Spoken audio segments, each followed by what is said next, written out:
Hello बच्चों, इस topic में पढ़ाते हैं कि जब दो तरंगे अध्यारोपित होती हैं, जब दो तरंगे आपस में मिलती हैं तो उनकी परिणामी तरंग की तीव्रता का व्यंजक क्या होता है। यानी दो तरंगों के अध्यारोपण से जो परिणामी तरंग बनती है उसकी तीव्रता का व्यंजक सिद्ध करना है। जैसे दो तरंगों का व्यतिकरण क्या होता है कि अगर दो तरंगे हैं इस तरीके से, ये पहली तरंग है और ये आपकी क्या है, दूसरी तरंग। इस तरंग आयाम a1 मान लेते हैं, इसका क्या है, a2 है ये। और इस तरंग का जो विस्थापन है कितनी दूरी, y1, और ये कितनी दूरी चलती है, y2। और ये जब दोनों तरंगे आपस में मिल जाती हैं, आगे चलकर आपस में क्या होती है, मिल जाती हैं, तो टोटल विस्थापन क्या हो जाएगा, y बराबर y1 प्लस y2। ये दोनों तरंगे अध्यारोपित हो गई। तीव्रता भी होगी, मान लेते हैं इसकी तीव्रता क्या है, i1, और इसकी तीव्रता क्या है, i2। तो ये जब दोनों मिलती हैं तो परिणामी तरंग की तीव्रता i, इसका व्यंजक हमको निकालना है, ये कितना होगा। और इसका आयाम a1 है, इस दूसरी तरंग का आयाम a2 है, तो परिणामी आयाम होगा, उसको मार से डिनोट करेंगे। तो ये दो सूत्र हमको सिद्ध करना है कि दो तरंगे जब चलती हैं, आपस में अध्यारोपित होती हैं, तो दोनों तरंगों की कुल यानी परिणामी तीव्रता का सूत्र क्या होगा और परिणामी आयाम का फार्मूला क्या होगा, ये हमको सिद्ध करना है। चलो सिद्ध करते हैं। तो पहली तरंग है तो पहली तरंग का समीकरण लिखेंगे, पहली तरंग का समीकरण। और तरंग का समीकरण क्या होता है, y बराबर a साइन ओमेगा टी, ये सूत्र होता है। तो y1 है तो यहाँ a1 हो जाएगा ये। अब दूसरी तरंग का समीकरण लिखते हैं, दूसरी तरंग का समीकरण y2 क्या आ जाएगा, इसका आयाम a2 है ये, और साइन ओमेगा टी माइनस क्या लिख सकते हैं, फाई लिख सकते हैं, समीकरण 2। अब ये मिलती हैं यानी अध्यारोपण का सिद्धांत लगता है, तो अध्यारोपण के सिद्धांत से, अध्यारोपण के सिद्धांत से तो y बराबर क्या हो जाएगा, y1 प्लस y2। y1 का मान ये a1 साइन ओमेगा टी और y2 का मान a2 sine omega T minus का फाई। तो y बराबर a1 sine omega T plus a2 sine a minus B का फार्मूला खोलते हैं, तो साइन a यानी a की जगह ओमेगा टी है, इंटू कास बी तो कास फाई आ जाएगा, फिर माइनस कास a तो cos omega T, into sine B तो साइन फाई ये आ गया। अब हम क्या करें, a2 का अंदर गुणा करा देते हैं, तो y बराबर क्या आ जाएगा, a1 साइन ओमेगा टी, वही लिखा है, a2 का अंदर गुणा कराते हैं तो आ जाएगा a2 sine omega T into cos phi minus a2 का इसमें गुणा कराओ तो a2 cos omega T into sine phi, ये आ गया। अब देखते हैं, देखो इन दोनों में कॉमन क्या है, ये साइन ओमेगा टी कॉमन निकाल लेते हैं, तो y बराबर क्या आ जाएगा, y बराबर हम साइन ओमेगा टी कॉमन निकालते हैं, बचा क्या, a1 इधर बचा और a2 कास फाई बचा अंदर, a1 plus a2 cos phi बचा, माइनस क्या है, a2 cos omega T sine phi, a2 cos omega T into sine phi, ये बचा आपका। तो अब हम यहां पर देखो मानते हैं, कुछ लेट कर लेते हैं, क्या करेंगे, जो ये a1 plus a2 cos phi है ये, तो क्या मान लेंगे हम, r कास थीटा ये, और a2 साइन फाई को, a2 साइन फाई को हम क्या मान लेंगे, r साइन थीटा मान लेंगे। तो बन क्या जाएगा, यहां रख देते हैं, तो y बराबर साइन ओमेगा टी और a1 plus a2 cos phi को r कास थीटा माना है, r कॉस थीटा, ये माइनस a2 साइन फाई को r साइन थीटा मान लिया है, और इंटू कास ओमेगा टी है ही आपका। अब इन दोनों से कॉमन क्या है, आर कॉमन है तो क्या बचेगा, sine omega T into cos theta minus sine theta into cos omega T. ये फार्मूला का लिख गया वाई बराबर R sine A minus B यानी ओमेगा टी माइनस थीटा। ये समीकरण होता है तरंग का। वाई बराबर परिणामी आयाम का फार्मूला वाई बराबर R sine omega T minus five. ये आर क्या है, परिणामी आयाम है, यही हमको सिद्ध करना है।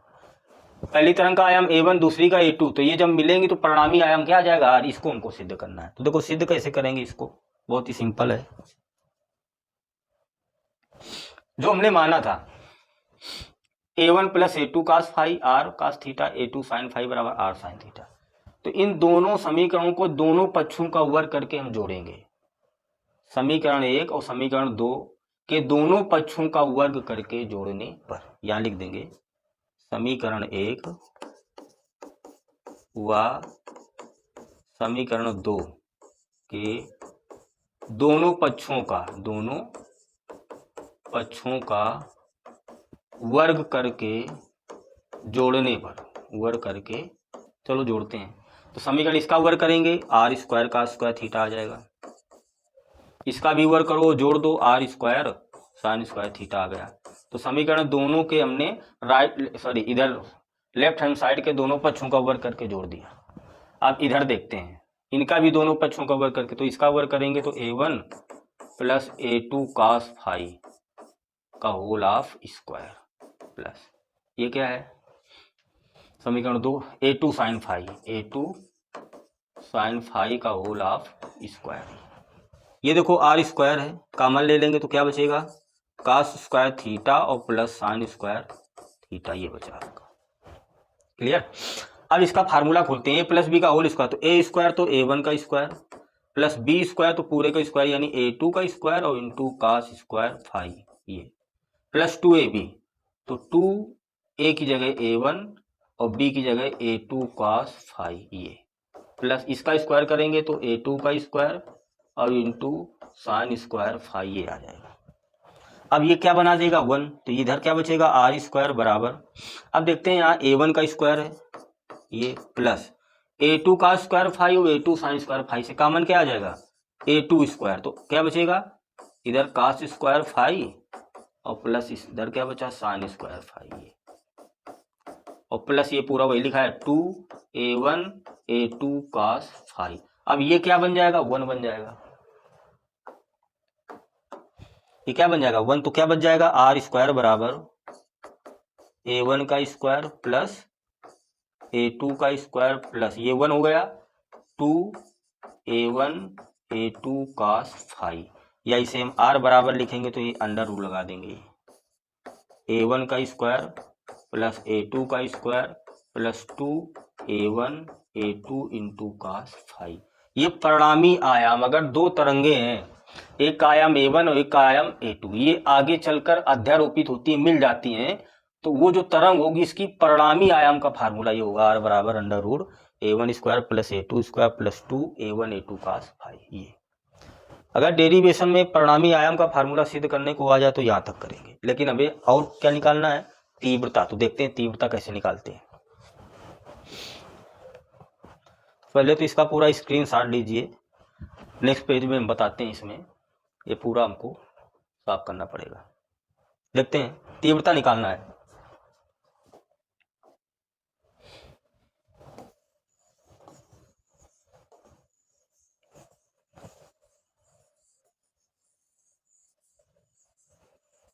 तीव्रता के बारे में हमने पीछे कभी पढ़ रखा है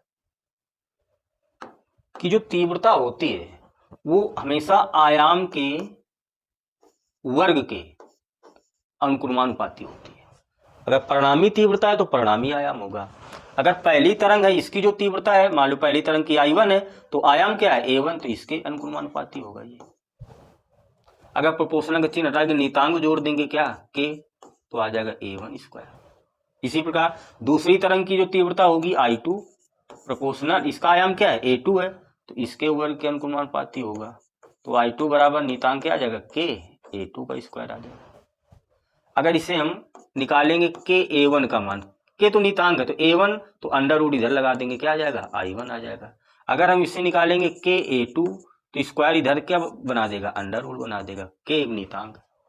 तो इसी प्रकार यहाँ i बराबर एक नितांक जोड़ देंगे के और आर स्क्वायर, तो के आर स्क्वायर का मान कितना आया है, a1 का स्क्वायर प्लस a2 का square plus 2a1 a2 cos phi, ये मान रख दिया और के का अंदर गुणा करा देते हैं, तो आ जाएगा के a1 का स्क्वायर प्लस के a2 का स्क्वायर प्लस के और 2a1 a2 cos फाई, ये आ गया है, सब गुणा में है। अब देखो के a1 क्या है, पहले तरंग का आयाम, तो इसकी के a1 का स्क्वायर की जगह हम क्या लिख सकते हैं, i1, तो ये आ जाएगा i बराबर i1 प्लस इसकी जगह क्या लिख सकते हैं, i2, के a2 स्क्वायर i2 प्लस, अब के a1 में भी है a2 में भी है, तो अगर हम a1 का मान निकालेंगे के तो अंडर रूट i1 आ जाएगा, ऐसे a2 का मान निकालेंगे यहाँ से हम के a2 तो अंडर रूट i2 आ जाएगा, ये और इंटू क्या है cos फाई, तो ये आ गया परिणामी तीव्रता I बराबर i1 प्लस i2 प्लस ये 2 है, ठीक, 2 अंडर रूट एक में लगा देते हैं i1 into i2 into cos phi, ये डेरिवेशन आ गया, परिणामी ये आयाम आ गए, परिणामी तीव्रता का व्यंजक आ गया। दो तरंगे हैं i1 i2 तीव्रता है, तो परिणामी तीव्रता I बराबर i1 plus i2 plus 2 under root i1 i2 cos phi होता है। ये अगर इसी सूत्र को हम न्यूमेरिकल के रूप में आगे थोड़ा बढ़ाएंगे, तो अगर आपको न्यूमेरिकल में अधिकतम तीव्रता निकालने को पूछे तो अधिकतम कब होगा, cos का मान 1 होगा, किस कोण के लिए, 0 के लिए, तो cos 0 का मान कितना होता है 1, तभी तीव्रता अधिक, तो ये 1 हो जाएगा, तो ये क्या लिख जाएगा, under root i1 plus under root i2 का होल ऑफ स्क्वायर। देखो इसका स्क्वायर खोलेंगे तो ये लिख जाएगा।